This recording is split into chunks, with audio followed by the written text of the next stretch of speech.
Libercast presenta una producción de Libertópolis, donde nuestra misión es promover un mundo de personas libres y responsables en búsqueda de su felicidad. Creamos valor innovando, analizando y transmitiendo información e ideas. Día a día encontrarás los episodios de las emisiones correspondientes a nuestros programas. Contravía, todo a pulmón. Contravía por la tarde, más negocios y Liberviernes.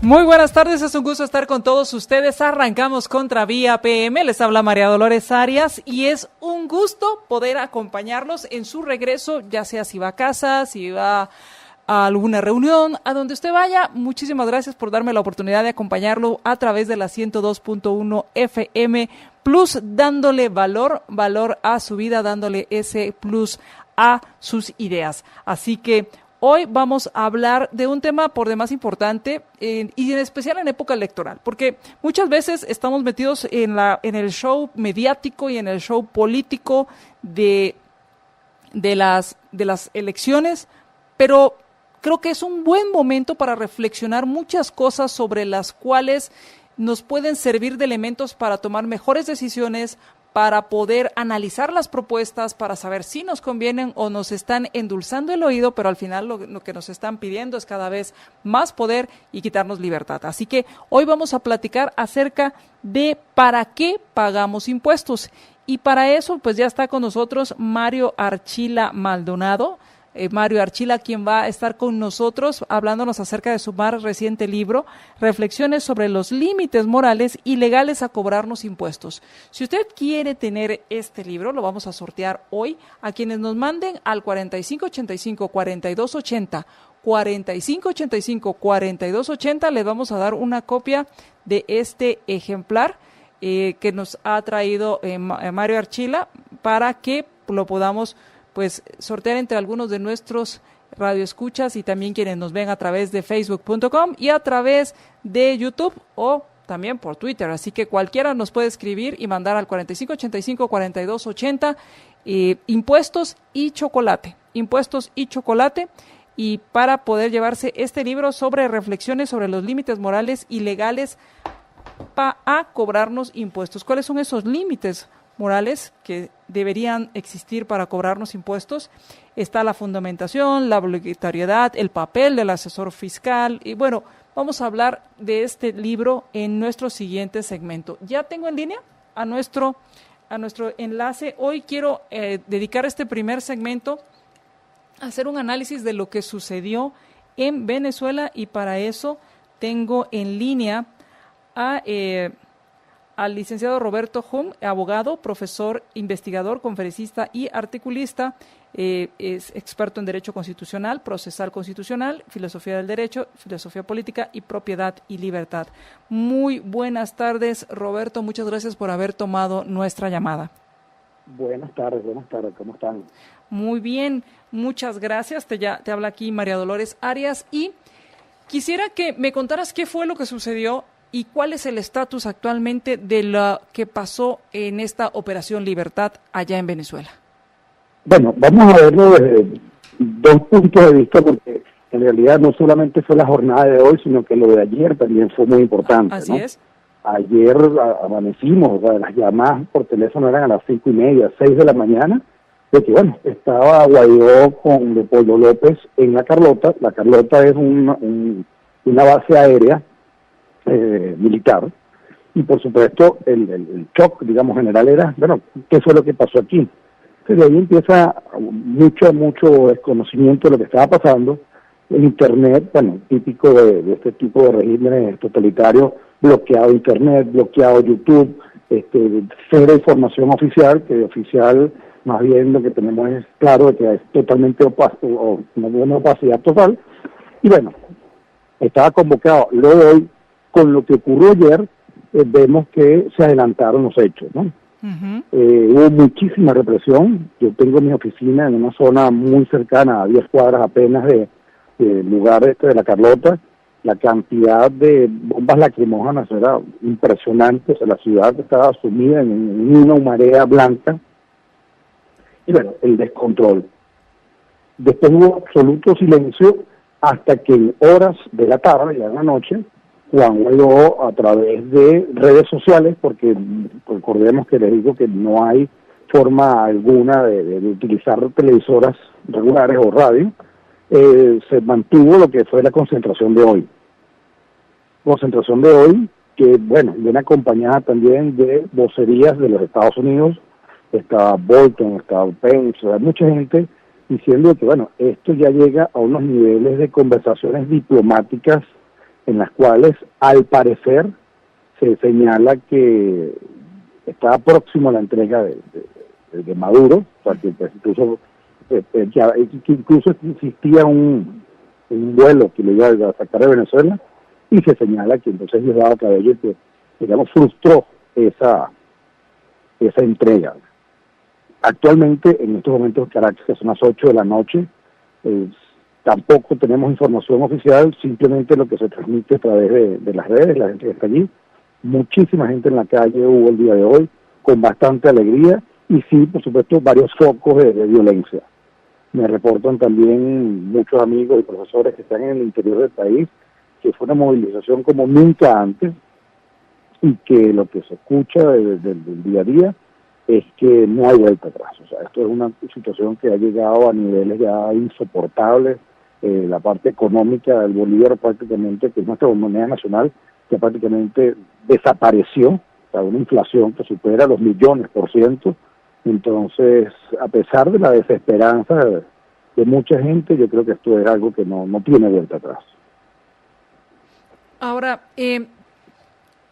hubo, obviamente, Maduro no solo da un tuit, hace mención de un tuit pequeño, en corto el tuit que da, no se sabe de él. Diosdado Cabello es el que empieza a dar declaraciones, también Padrino, que es el ministro de la Defensa, y hay esta división en cuanto a que un grupo de militares está en la Carlota y otro grupo está apoyando al régimen de Maduro. ¿Qué sucede? Bueno, el juego, por supuesto, propio de estos regímenes de desinformación total. Hay unos claros grupos internos dentro del chavismo que tienen pugna entre sí. Vemos como, a pesar de que el que hace fungir, o quiere fungir como presidente, que es Maduro, que yo creo que incluso hay que decir las cosas por su nombre, Maduro, digamos, ese sí es el que se autoproclamó presidente, y no como dicen de Guaidó, ¿no? Carece de todo apoyo, incluso al parecer interno. Por eso es que entre las personas, digamos, que hay que ponerle atención son al Diosdado Cabello, a los dos hermanos Rodríguez y Padrino López, que es, digamos, el que tiene el mando militar. Sí ha habido, por supuesto, muchísimos militares que, y la gente que uno conoce, que manifiestan la inconformidad que existe hacia adentro de las filas castrenses, y hay una situación fáctica que es las armas, porque volvemos a que nadie quiere asumir directamente una responsabilidad. Vemos que ayer metieron presos, detuvieron unos cuantos militares. La zona, hay un lugar que se llama la DGCIN, que es la Dirección General de Inteligencia Militar, totalmente resguardada, y ahí uno ve que pasan vehículos con detenidos. Es la administración y la gestión del terror como arma política. Las calles ahorita están muy vacías, porque la gente se ha ido hacia sus casas, porque al momento que cae la noche, entonces ya hacen también presencia los grupos irregulares, los que llaman los colectivos, porque vemos que ya la misma policía a veces se dice que no quieren actuar directamente, entonces los colectivos son los que asumen esas violaciones directas, ese control a través del terror. Estos paramilitares o estos colectivos actúan libremente, no existe obviamente ninguna autoridad que los ponga en orden. No pertenecen a ninguna estructura formal. Por supuesto, eso es lo que genera también que haya como distintos focos y varios, como una suerte de la época, digamos, medieval, que cada uno tenía sus feudos, que vemos con distintas áreas, no solamente de Caracas, sino en el interior, están estos personajes libremente en moto y con armas hasta largas, entonces, y abiertamente amedrentan en los lugares donde están. A pesar de que a veces se ve su movimiento conjuntamente con la Guardia Nacional. O sea, ellos coexisten en momentos en los cuales se le hacen presente a las manifestaciones muchas mujeres, muchos niños, muchos señores mayores. Igualmente ellos arremeten y causan daños, disparan desde los edificios. Sabemos que es el absoluto caos convía a generar terror. ¿Qué está sucediendo actualmente en Venezuela? Me dices, bueno, las calles están vacías, en las noches pues obviamente se vuelve más peligroso, las personas regresan a sus hogares temprano. ¿Y qué es lo que está sucediendo? ¿Qué es lo que sigue? ¿Se debilitó el gobierno de Guaidó o qué es lo que sigue después de esto? Porque pareciera que se ha logrado mantener, y recordemos que hay información, o al menos lo dio a conocer el gobierno de Estados Unidos, que Maduro ya estaba listo para irse, pero hubo interferencias, hablan de los rusos que no dejaron que se fueran. ¿Qué sigue en Venezuela? Bueno, esto es una situación de geopolítica que trasciende nuestras propias instituciones, ¿no? Vemos cómo hay digamos, intereses foráneos directos, como son las deudas que se tienen con China, con Rusia. El debilitamiento, lo que pasa es que los tiempos de los estados, lamentándolo mucho, no son los mismos de los tiempos de los seres humanos.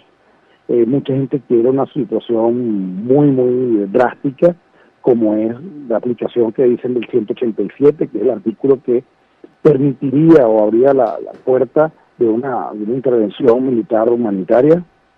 Eso, por supuesto, a pesar de que los voceros siempre dicen que son opciones que están en la mesa, sobre la mesa, sería irresponsable tenerlo como una opción directa, pudiendo agotarse de otras previas, porque sabemos que no hay buenas consecuencias de este tipo de intervenciones, ¿no?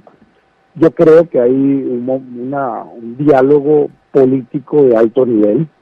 Vemos cómo esto afecta no solamente a Venezuela, sino ya a la región. Está clara de lo que está pasando aquí.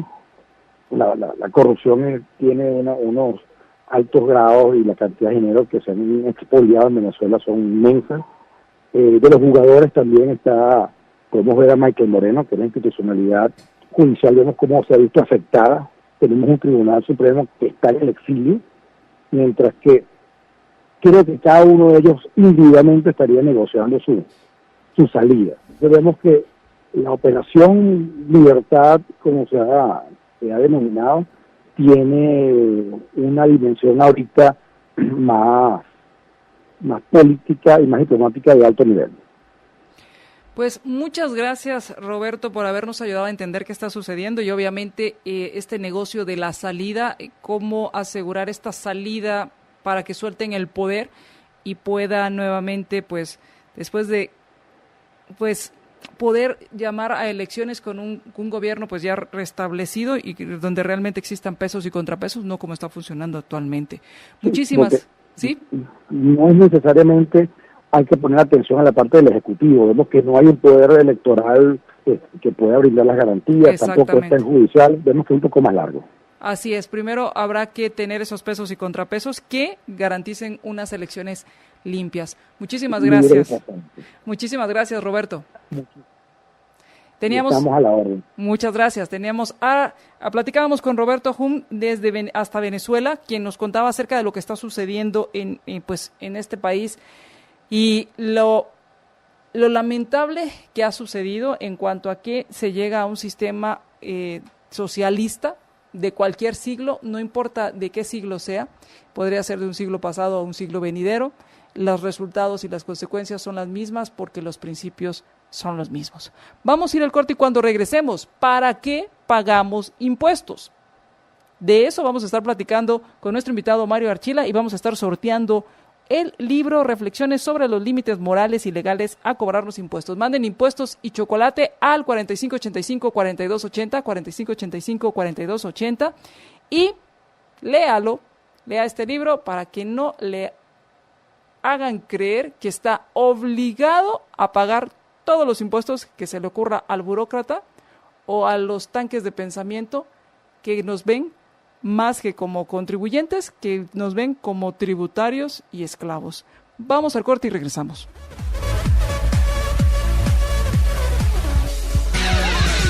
Libertópolis.com. Libertópolis.com.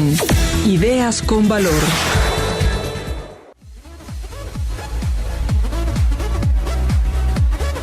Regresamos a Contravía PM, les habla María Dolores Arias y quiero invitarlos al Volcano Innovation Summit, que es el evento más importante de la región centroamericana para emprendedores y con tecnología. Este evento va a tener áreas abiertas al público y se va a realizar los próximos 4, 5 y 6 de mayo, ya muy pronto. El próximo viernes, 4, 5 y 6 de mayo en La Antigua. Ahí van a haber áreas como digital, corporativo, financiero, telecomunicaciones, ciberespacio, energía, móviles, sostenibilidad. Si tú tienes algún proyecto, algún emprendimiento, si quieres conocer más sobre esto, pues esta es una muy buena oportunidad, ya que esta actividad va a durar 3 días, donde puedes estar con expertos para compartir ideas. ¿Quieres mayores informes? Entra a volcanosummit.com. Está con nosotros nuestro invitado Mario Archila. Recuerde, vamos a estar sorteando este libro que escribió Mario Archila sobre reflexiones sobre los límites morales y legales a cobrarnos impuestos. Y yo hacía la pregunta, ¿para qué pagamos impuestos? Así que espero que durante esta entrevista pues podamos ir esbozando y encontrando esa respuesta de para qué pagamos impuestos, porque muchas veces pareciera que es porque es nuestra obligación y porque sí. Como cuando muchas veces nuestros padres nos decían, porque lo digo yo, y se acabó la discusión.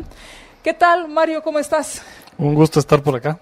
Gracias por haber aceptado la invitación y pues primero muchas felicidades por este libro que pues estás por presentar ya mañana. Sí, mil gracias. Se logró después de años de tratar, ya lo tenemos impreso, empastado y en librería. Cuéntame, la idea muchas veces, y yo hacía la pregunta, ¿para qué pagamos impuestos? Y muchas veces las respuestas que he recibido es porque es nuestra obligación, porque si queremos vivir en un país tenemos que pagarlos y hay que pagar lo que nos digan, y si aumentan los impuestos pues no debemos decir nada porque es nuestra obligación. Y pareciera más como un deber imperativo que un deber si queremos obtener algo. No sé si me estoy explicando. Sí, totalmente. Y evidentemente en el mundo actual, el discurso de por qué pagamos impuestos va muy centrado a ideas bastante erróneas de un montón de temas. Principalmente lo están amarrando ya desde hace algunas décadas a que pagar impuestos es el mecanismo con el cual vamos a salir de pobres. Y por ahí se van.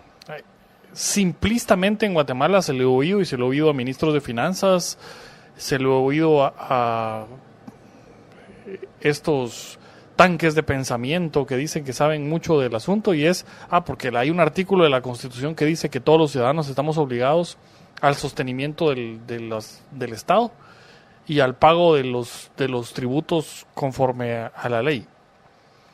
Y sí, lo dice la Constitución, solo que hay que desmenuzar un poco el tema de cómo tiene que ser una ley tributaria y cuáles son los fundamentos atrás de este asunto. La primera mentira es que no vamos a salir de pobres pagando impuestos. O sea,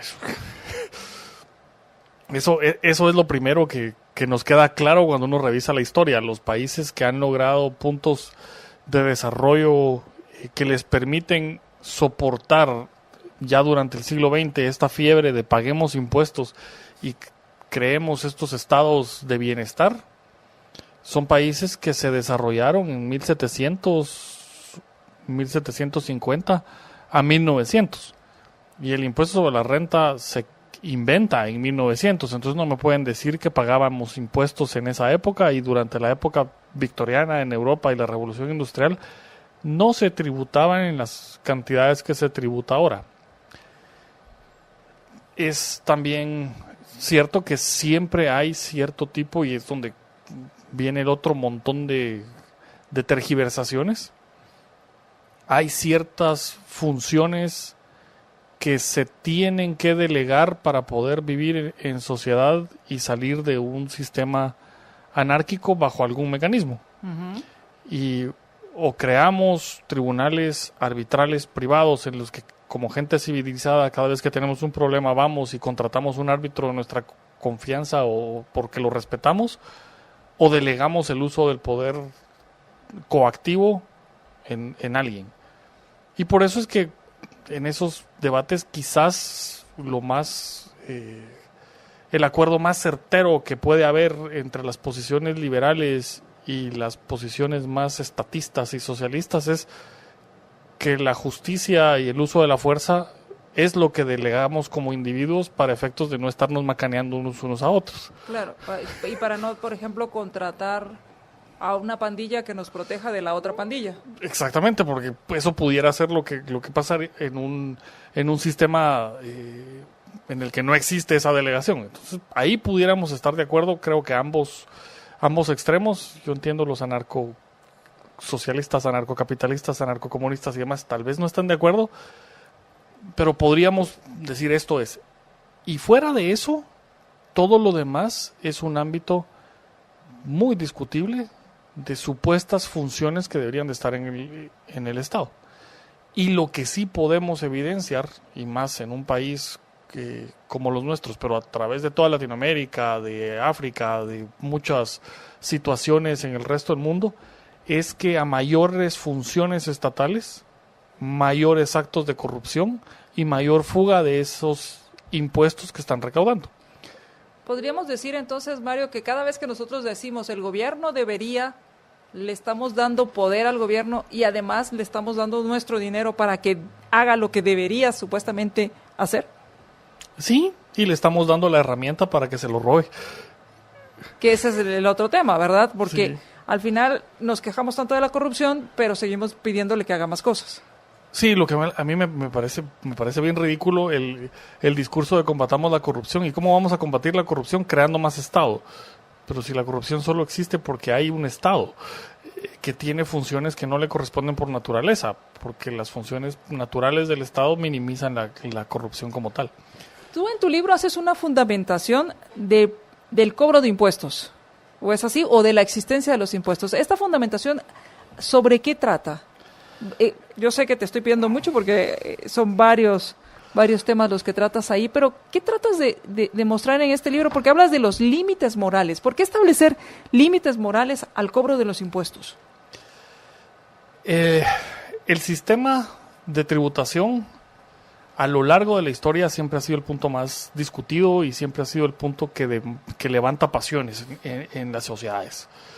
Y vamos a través de la historia y siempre vamos a encontrar que la revolución X probablemente su origen no es la pelea de uno de los derechos que le encantan a los progres, no, sino que realmente el origen es que le quisieron cobrar demasiados impuestos a la ciudadanía. Se pasaron en el cobro de impuestos. Y ese es un límite moral. No lo vemos reflejado en las leyes y no lo vemos reflejado en ningún principio constitucional. De algún punto el principio de capacidad de pago que está en nuestra Constitución es algún reflejo, pero yo no puedo poner una línea de tal porcentaje todavía está dentro del principio, ¿no? Eso es más un tema moral, porque el producto de mi trabajo tiene que ser mío. Que eso es algo que hemos olvidado, que pareciera que trabajamos para el gobierno. Y ojo, que cuando decimos gobierno, decimos un burócrata. ¿Sí? Hay que poner, o sea, es una persona que trabajamos para estos gobernantes. Y tenemos tal distorsión de nuestro aparato gubernamental que tenemos burócratas en los 3 poderes del Estado. Ya no tenemos jueces en el sentido de hacedores de ley y en el que sientan precedentes que son respetados por todos, sino que tenemos operadores de justicia coyunturales y cada 5 años aquí los cambiamos y depende quién esté, entonces me cambia la interpretación de la propia Constitución. O sea, uno no lo entiende, pero y se nos olvida que el establecimiento del gobierno y esa delegación de las funciones de coacción, del uso de la fuerza pública, para obligar al otro, es para obligar al otro a cumplirme el contrato que me prometió cumplir. No es para meter presos a la gente que se pasó un reglamento de un ministerio. O que no presentó un formulario, que no tiene... Okay. Está para... La primera función de la justicia era resolver los conflictos entre los ciudadanos, para que no fuera en la noche el otro con un hacha a volarle la cabeza al que le había dicho que le iba a comprar el ganado y no se lo compró. Pero el producto de mi trabajo es mío. La dignidad de una persona deriva de lo que puede crear con su mente o con sus manos. Y cuando le autorizo al gobierno a que me quite lo que estoy produciendo, automáticamente estoy permitiéndole que me esclavice, y entonces mi dignidad se reduce. Y me vuelvo esclavo del gobierno, y si no le pago al gobierno, me voy preso. Entonces habría una contradicción en todas estas promesas electorales que dicen vamos a darles una pensión, o vamos a darles un subsidio, o vamos a darles una ayuda para tratarlos con dignidad. Por supuesto. Porque qué más digno que poder mantenerme yo mismo. Y poder producir, y en todo caso, y esto le cae muy mal a los socialdemócratas para la izquierda, que uno diga que es donde se activa verdaderamente la caridad como un mecanismo dignificador. De yo encuentro a alguien y entonces la solidaridad misma me hace ayudarlo, pero el gobierno no es un mecanismo de solidaridad ni de ejercicio de valores, porque primero, con el uso de la fuerza y la violencia, despoja a alguien del producto de su propio trabajo. Y la Constitución de Estados Unidos era muy clara: el Congreso no podrá establecer tributación sobre el producto del trabajo. Y tuvieron que pasar una enmienda que todavía está en duda si verdaderamente aprobaron la cantidad de estados que deberían, para que pudieran cobrar el impuesto de la renta en el siglo XX. Pero Estados Unidos nace con ese principio republicano y entiende que el ser humano tiene propiedad sobre su cuerpo, tiene propiedad sobre su mente, y automáticamente tiene propiedad respecto a lo que crea. Y es por eso que entonces vemos que se desarrolla este país, porque no existe ese impuesto al trabajo, el impuesto al ser exitoso. Exactamente. Muy interesante. Ahora, tú lo que estás diciendo es, se pagan impuestos, pero debe haber un límite. Sí, y es lo que durante mucho tiempo he tratado de comunicar donde me dejan. Y dicen es que pagar impuestos es una obligación legal. Bueno, sí, pero tener campos de concentración también era una obligación legal, solo que del otro lado estaban los obligados a aceptar la obligación e irse a meter al campo de concentración y morir gasificados o quemados. Porque la ley no refleja ni bondad ni maldad de nada, puede ser justa o injusta, pero la ley tiene que tener límites claros hasta dónde puede esa ley ser catalogada injusta y autorizarnos a no cumplirla. Los impuestos son leyes, y si los impuestos exceden ciertos límites, unos que son puramente materiales y que están amarrados, y eso es donde como ciudadanos tenemos que entender que cuando la Constitución dice que estamos obligados al sostenimiento de los gastos del Estado, también le pone al Congreso, y dice el Congreso es el único que puede establecer tributos conforme a las necesidades del Estado. Cuando leemos eso, necesidades del Estado, la discusión que tenemos que tener es cuáles son las necesidades del Estado.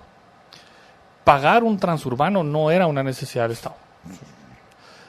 Tener un sistema de entrega de láminas o un comedor tampoco son necesidades del Estado, y podríamos tener otros mecanismos, y esas son, si queremos verlo, un comedor tipo comedor social.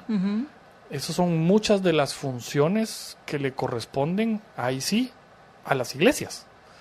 Las instituciones típicamente de caridad son las iglesias. Y vamos a Estados Unidos y encontramos hospitales enormes de prestigio internacional, que son el Hospital Metodista, el Hospital Bautista, y todos son fundados por iglesias y canalizan fondos ahí. ¿Qué tenemos en Guatemala? Una ley del impuesto de la renta que dice que yo solo puedo donar hasta 500,000 quetzales al año. Y existe también ahí y ahora que tocas ese tema, existe la justificación, es es que si no se va a abusar de ese beneficio. Sí, pero el tema abusar lo ponen los políticos cuando están obligando al ciudadano a entregar el producto de su trabajo a ese burócrata que está diciendo que estoy abusando y destinarlo a programas que se le antojaron, como se le antojaron, con los que quizás ni siquiera estoy de acuerdo, están usando mi dinero y están usando el dinero en una manera muchas veces como plataforma política para tener un caudal electoral en la siguiente elección. Ahora, Mario, uno creería que pagar impuestos es igual aquí que en todos lados. Y uno dice, bueno, está el impuesto a la renta, está el impuesto del IVA, y hay impuesto de circulación, y hay impuesto por consumir gasolina, y hay impuesto por tener propiedad, y hay impuesto por ver florecitas, como la del boleto de ornato, que básicamente no los llaman, les llaman arbitrios, les tienen, pero al final no es voluntario. No. Y eso se lo he oído también a varios ministros de finanzas. Si tuviéramos que esperar que el pueblo estuviera de acuerdo, no se llamaría impuestos. Bueno, el término impuesto sigue llamándose impuesto por la Edad Media, pero lo habíamos dejado históricamente muy claro que teníamos que estar de acuerdo. No taxation without representation no es un principio americano, es un principio británico. Y es un principio de la corona inglesa, 1215, está en la Carta Magna.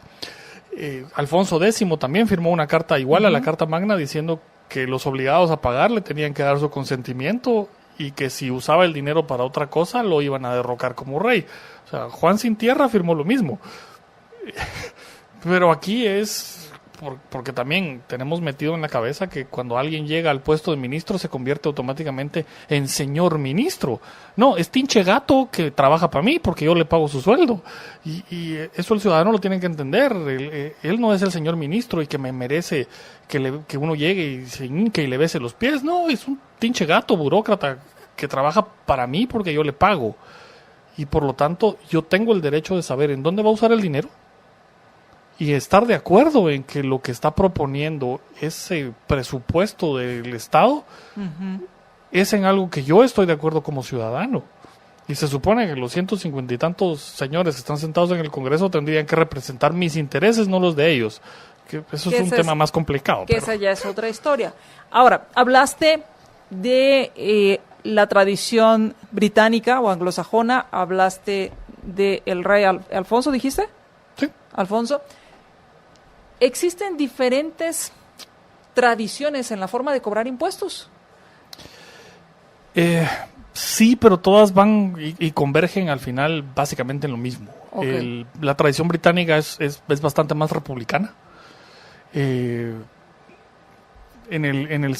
ese sentido de no taxation without representation, y se llega a materializar, creo que toda la historia británica de 1215 en adelante, las ideas de los escoceses y demás, se materializan por primera vez en la historia en Estados Unidos en la Constitución original americana.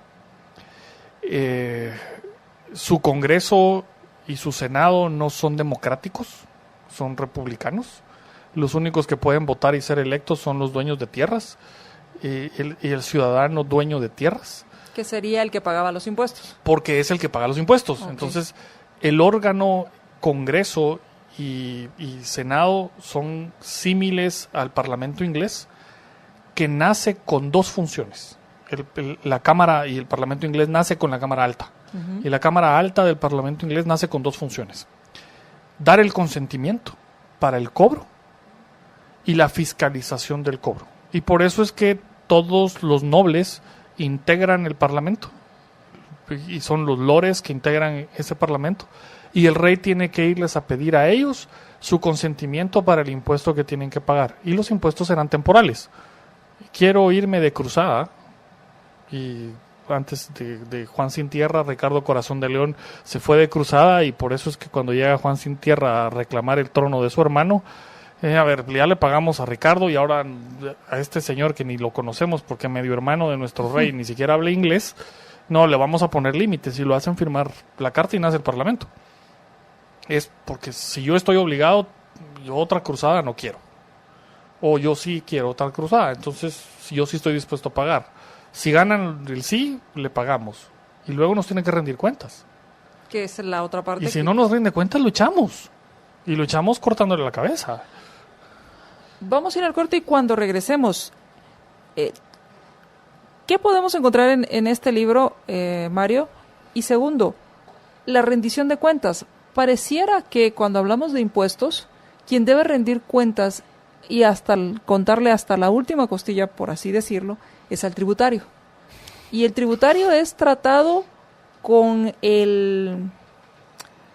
si fuera un delincuente. Sí. Y siempre he preguntado y siempre me he dicho, ¿por qué el dinero, las presuntas rentas, como se conocen, por qué las presuntas rentas son tan sagradas? Y cuando esas presuntas rentas se convierten en rentas y pasan a la Tesorería Nacional, desaparece ese elemento sacro, ese celo con el que se vigila el dinero, y después pues pareciera que ya no importa qué pasa. Cuando regresemos del corte, ¿qué pasa en cuanto a la rendición de cuentas que le piden al ciudadano o al tributario a la hora de pagar sus impuestos? Vamos al corte y regresamos.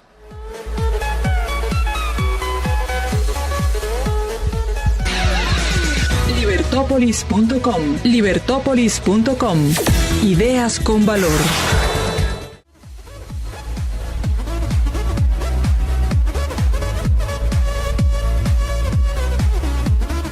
Regresamos a Contravía PM, les habla María Dolores Arias, gracias a quienes nos están mandando sus mensajes, gracias, recuerden mandar impuestos y chocolate al 4585-4280, vamos a sortear un libro de Mario del que estamos hablando, reflexiones sobre los límites morales y legales a cobrarnos impuestos. Y una de las respuestas que creo que encontraríamos en este libro es, ¿para qué pagamos impuestos?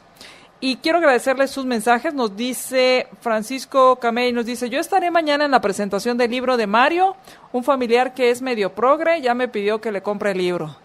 Es pues buenísimo, ojalá lo lea y ojalá lo entienda y que pues busque aclararse las ideas. Gracias a quienes también nos mandan sus mensajes, nos mandan saludos desde Tecpan, muchas gracias por escucharnos también en Tecpan, gracias a quienes nos escuchan, estoy en Brasil.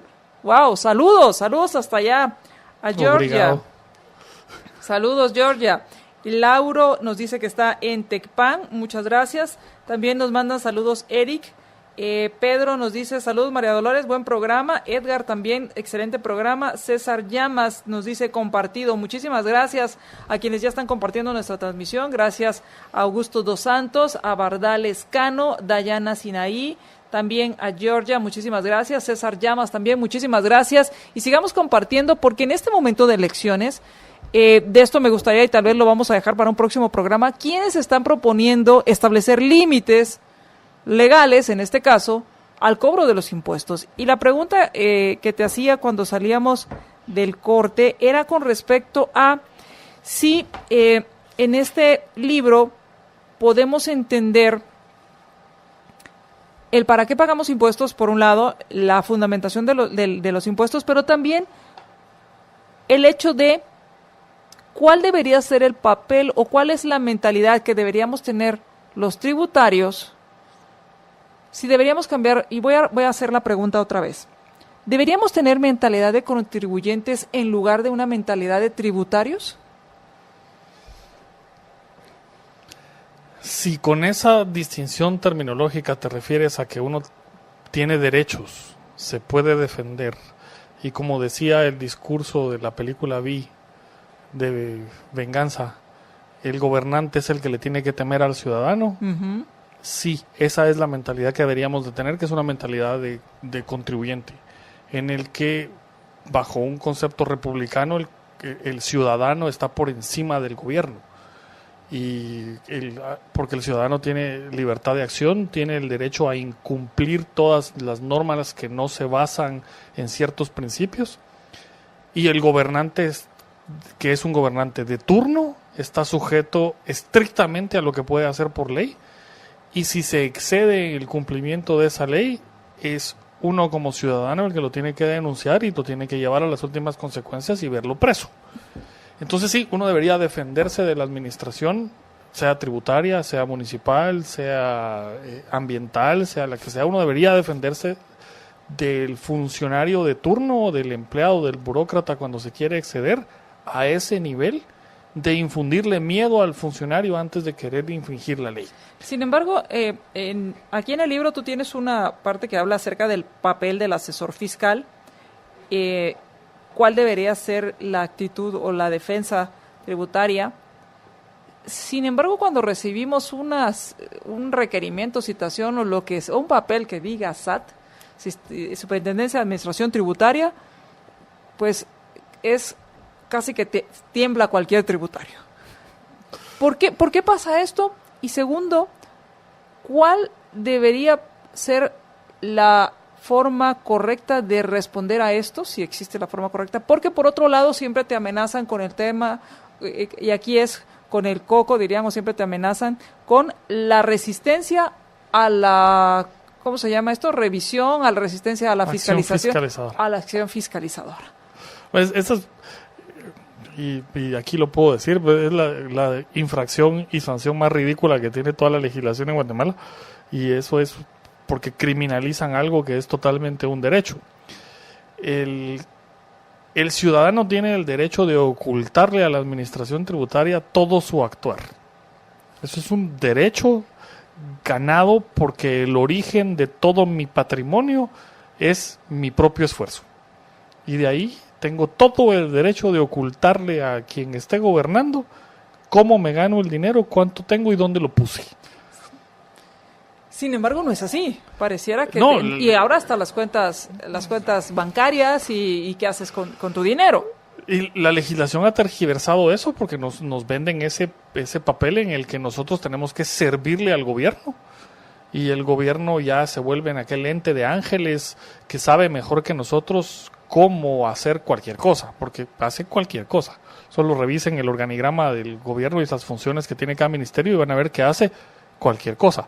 Cocina, maneja torres de control, estacionamientos, puede determinar qué medicina vale la pena venderse o no, qué fórmula química es buena para que crezca el maíz o el frijol de mejor manera. O sea, puede hacer de todo. Lo cual, obviamente, yo no se los creo, pero somos pocos. Entonces, el ciudadano tiene ese derecho y tenemos que reivindicar el concepto de derecho. Derecho es algo que yo ya tengo en mi poder y que lo tengo que defender cuando alguien me lo quiere quitar. Y los actos de gobierno en materia tributaria son arrebatos y tienen muy poco espacio en el cual pueden ejercer cierto tipo de coacción. Y ese poco espacio son lo que denominamos necesidades del Estado. Pero, de nuevo, si creemos que son omniscientes y omnipotentes, pueden ver el futuro y pueden prevenir desastres y pueden de verdad que pueden predecir cuándo será la siguiente erupción del volcán y cuándo vendrá el siguiente terremoto y nos van a evacuar a tiempo y nosotros confiamos en que los chalequitos naranjas van a llegar, nos van a tocar la puerta y nos van a decir, tiene 2 días para evacuar porque se va a destruir su casa. Pues entonces sigan pagando. Si le creen eso, pues sigan pagando lo que cada vez que venga alguien y les diga paguen más, digan pues sí, porque aquí todos lo saben. Y todos lo hacen bien. Y todos lo hacen bien. O sea, hay resultados, puedo caminar libremente por la... Ya no te voy a decir por los lugares transitados, estoy pensando en zona viva, estoy pensando en zona 1, estoy pensando en zona 9 donde la gente trabaja y puedes caminar con tu celular porque quieres llegar a un lugar, pones tu Google Maps y vas viendo por dónde te lleva. Y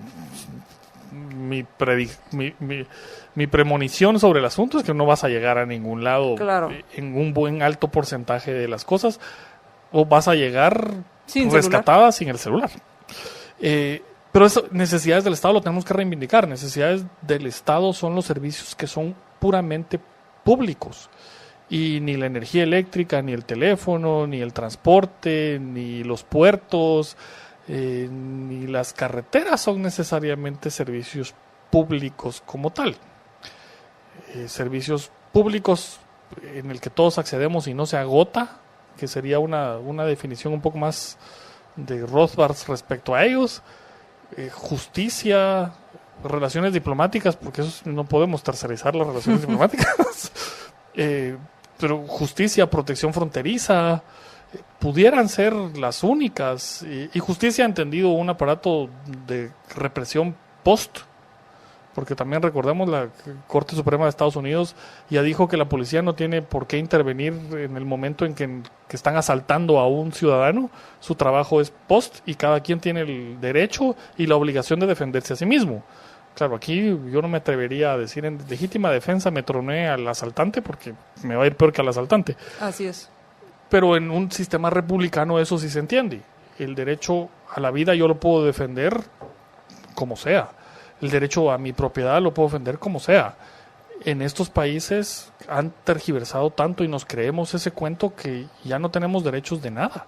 No tenemos derecho a la vida porque no lo podemos defender, no tenemos derecho a la propiedad porque hay un manual para desalojos en el que el usurpador que está cometiendo un delito, para poderlo sacar de donde está cometiendo el delito, primero le tengo que dar casa en otro lado. Y entonces que me expliquen cómo es eso que el delito me otorga una casa.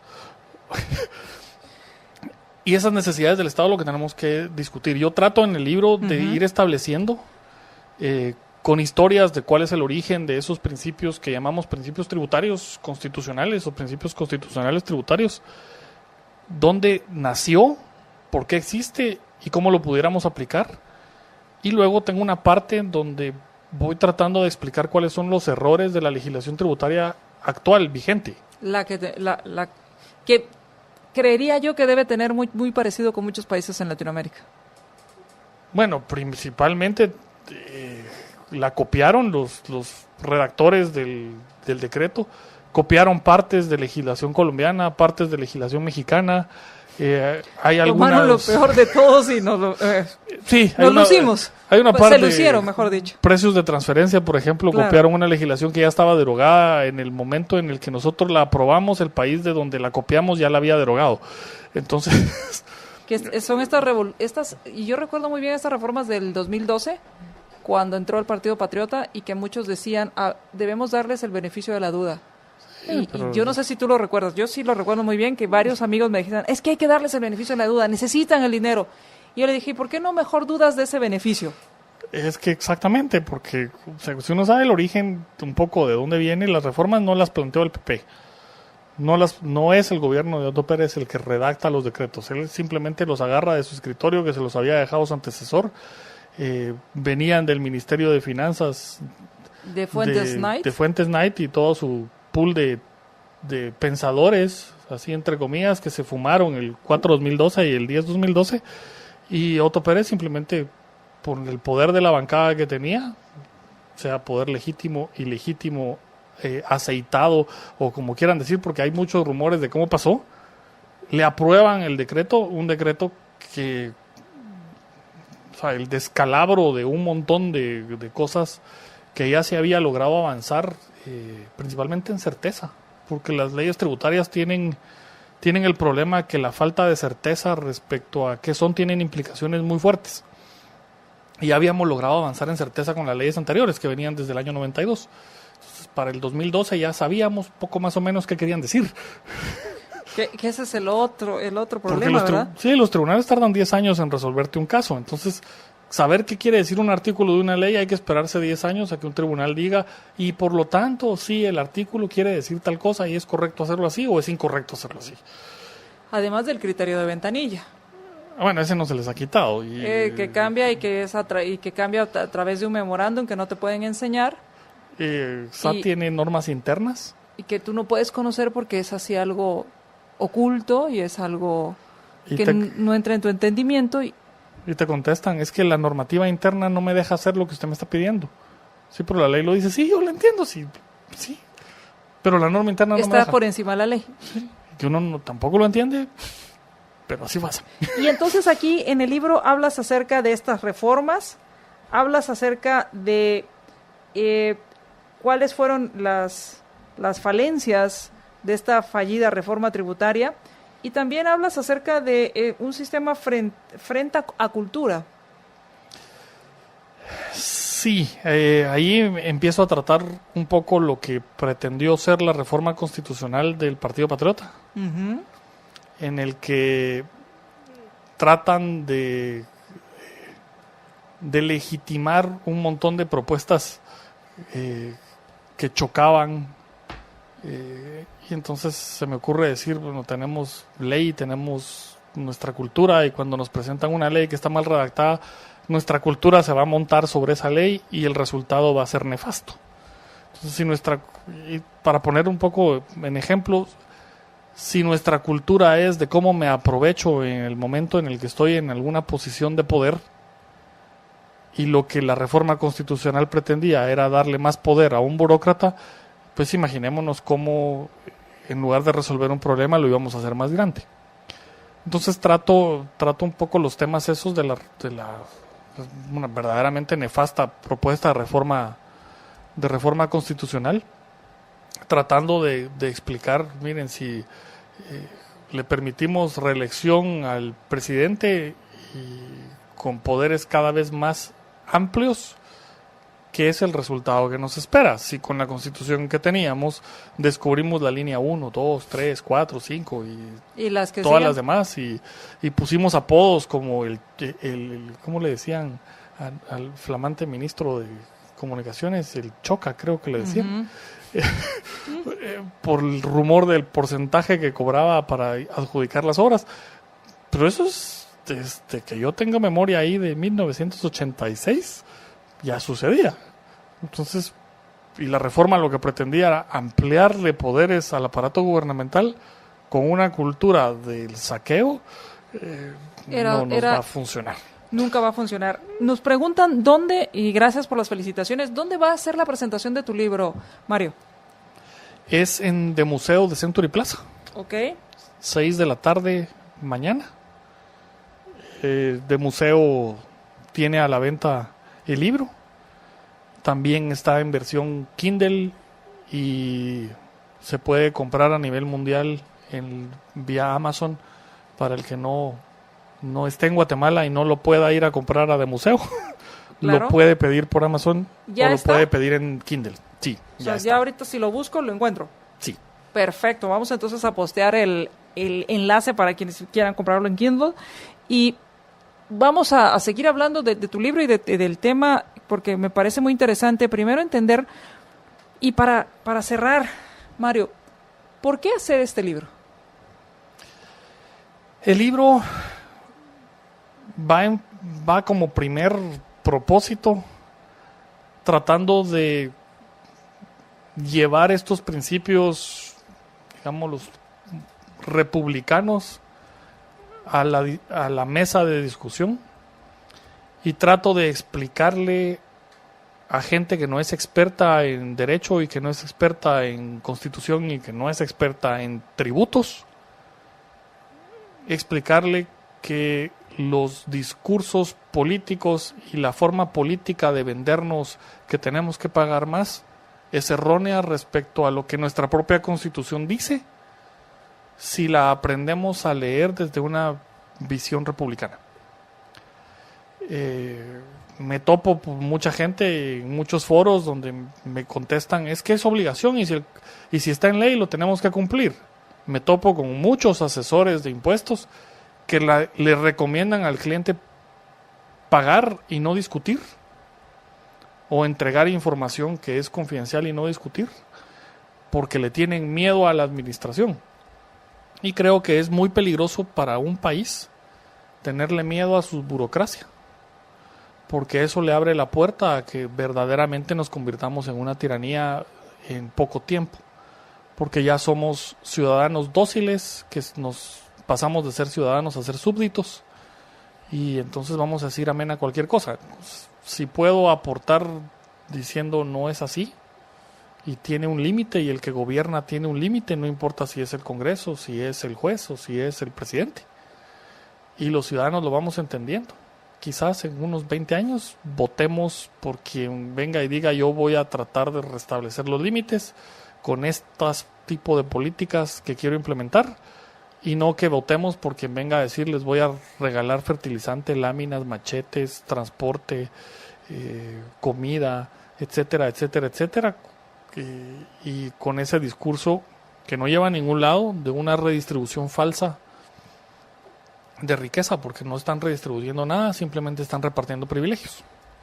Pues muchísimas gracias a Mario pues primero por tomarte el tiempo de hacer este libro, y gracias por haber aceptado la invitación. Y para todos aquellos que se preguntan para qué pagamos o para qué pago impuestos, aquí hay mucha información que le puede servir para entender cuál debería ser el límite, no solo moral, sino también legal, para el cobro de los impuestos.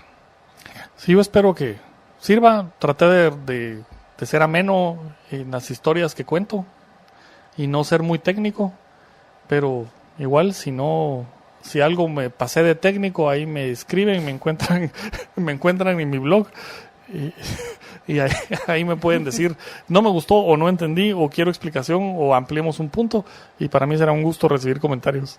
Te encuentran en tu blog, es impuestosychocolate.com. impuestosychocolate.com. Muchas gracias a Elsa Grijalva, María Dolores, super programa, excelente invitado, sin miedo a las ideas y a la verdad. Gracias por ser esa luz en esta nebulosa. Nos dice Frank, nombre del libro, Reflexiones sobre los límites morales y legales a cobrarnos impuestos. El autor es Mario Archila Maldonado. Julio, ya te doy ese dato. Ya lo pusimos, la presentación va a ser mañana a las 6 de la tarde en The Museo en Century Plaza. Esto es en la zona 13. Ahí en las Américas, al lado. Sí. Así es. Y también ya posteé en la transmisión, está el link, si usted lo quiere descargar en Kindle, ahí lo encuentra. Así que muchas gracias a todos, y quiero dar el nombre. Quien ganó es Rita Michelle Meneses García. Te ganaste ya el libro, puedes venir mañana mismo por él, ya te dieron las indicaciones. Si no, vuelve a llamarnos al 4585-4280, creo que te van a mandar las indicaciones. Si no, mándanos otro mensaje y ahí te damos las indicaciones para venir por tu libro. Muchas felicidades. Y pues a quienes van a ir a la presentación, pues ahí háganle todas las preguntas a Mario. Muchísimas gracias, Mario. No, gracias por la invitación. Y te comprometo para que sigamos hablando de este tema y hablemos de cuáles son las visiones fiscales, si podemos llamarlo así, de los candidatos a la presidencia. Eso suena muy interesante. Pues te queda hecha la invitación para que sigamos hablando de este tema en las próximas semanas. Que tengan una excelente noche. Vamos a nuestro siguiente programa en Más Negocios. Libercast presentó una producción de Libertópolis. Recuerden que si quieren conocer más de nuestros programas, seguirnos en las diferentes redes sociales, o si quieren ver nuestros programas y conocer a nuestros conductores e invitados, pueden ingresar en www.libertopolis.com. Recuerda suscribirte y dejarnos 5 estrellas para que continuemos trabajando en producir más podcasts de tu interés. Libertópolis, ideas con valor.